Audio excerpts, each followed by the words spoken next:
Just who gets to take part in future wars is changing. The Pentagon today formally announced its intention to allow a new group of fighters on the front lines. National Security Correspondent Jennifer Griffin tonight on women in combat. With the stroke of a pen, Secretary Panetta and the chairman of the Joint Chiefs ended a ban on women in combat. General Dempsey said he realized women were already on the front lines when he got into his armored vehicle in Baghdad in 2003. I slapped the turret gunner on the leg and I said, "Who are you?" And she leaned down and said, "I'm Amanda." And I said, "Oh, okay." So female turret gunner protecting division commander. And it's from that point on that I realized something had changed and it was time to do something about it. Panetta spoke of opportunity. In life, as we all know, there are no guarantees of success. Not everyone is going to be able to be a combat soldier. But everyone is entitled to a chance.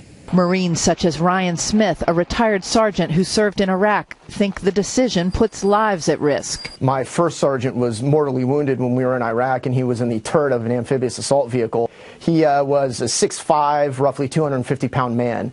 I haven't seen a woman yet that would be able to pull that man out of the amphibious assault vehicle and try to get him to a medevac. The first female combat pilot disagrees. They were making the same arguments back then, that women did not have the endurance or the strength to be fighter pilots.